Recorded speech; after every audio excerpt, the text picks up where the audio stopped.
Titik balik sejarah, Pertempuran Badar. Pertempuran Badar yang terjadi pada tahun 624 Masehi menandai momen penting dalam sejarah Islam.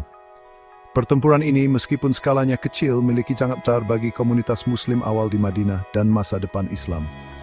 Ini adalah pertempuran antara komunitas Muslim yang baru lahir dipimpin oleh Nabi Muhammad dan suku Quraisy dari Mekah yang menentang penyebaran Islam. Umat Muslim yang kalah jumlah dan persenjataan muncul sebagai pemenang melawan segala rintangan.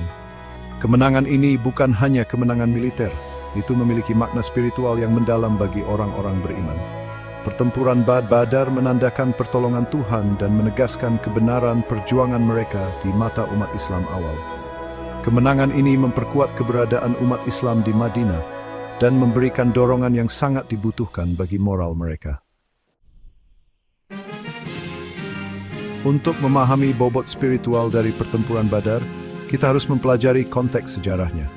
Pesan Nabi Muhammad tentang keesaan Tuhan dan keadilan sosial mendapat perlawanan di Mekah, tempat kelahirannya. Suku Quraisy, penjaga Ka'bah dan kekuatan dominan di Mekah, merasa terancam oleh pengaruh Nabi yang semakin besar. Penganiayaan terhadap umat Islam semakin meningkat, memaksa mereka untuk berhijrah ke Madinah pada tahun 642 Masehi, sebuah peristiwa yang dikenal sebagai hijrah. Migrasi ini menandai titik balik, memungkinkan komunitas Muslim berkembang di Madinah. Namun, ketegangan dengan Quraisy tetap belum terselesaikan. Pertempuran Badar pada dasarnya adalah puncak dari ketegangan yang membara ini, sebuah konfrontasi yang menyangkut kelangsungan hidup sekaligus tentang iman.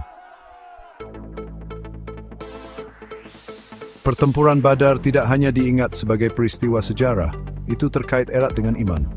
Umat Muslim percaya bahwa para malaikat turun dari surga untuk membantu pasukan Muslim yang kalah jumlah. Keyakinan ini berakar pada kisah-kisah pertempuran yang disebutkan dalam Al-Quran, kitab suci umat Islam. Al-Quran menggambarkan malaikat bertempur bersama kaum Muslim, memperkuat tekad mereka dan membalikkan keadaan pertempuran. Campur tangan ilahi ini dipandang sebagai bukti dukungan Tuhan bagi orang-orang beriman dan perjuangan mereka melawan penindasan. Keyakinan akan partisipasi malaikat dalam pertempuran Badar memiliki dampak yang besar pada teologi Islam. Ini memperkuat konsep keadilan ilahi dan dukungan Tuhan bagi mereka yang memperjuangkan kebenaran, bahkan melawan rintangan yang luar biasa. Dampak dari pertempuran Badar bergema sepanjang sejarah Islam. Itu dirayakan sebagai kemenangan iman atas kesulitan, bukti kekuatan keyakinan. Peristiwa ini dipandang sebagai penegasan dukungan Tuhan kepada Nabi Muhammad dan validasi atas pesannya. Pertempuran Badar juga memiliki arti strategis. Ini menandai awal kebangkitan komunitas Muslim sebagai kekuatan politik dan militer di Arabia. Kemenangan di Badar menguatkan kaum Muslim dan membuka jalan bagi penyebaran Islam ke seluruh wilayah. Lebih penting lagi, ini berfungsi sebagai pengingat yang kuat bagi umat Islam saat ini, bahwa bahkan dalam menghadapi tantangan yang tampaknya tidak dapat diatasi, iman dan kepercayaan kepada Tuhan dapat menghasilkan kemenangan. Kisah Badar terus menginspirasi harapan dan keberanian di hati jutaan orang di seluruh dunia.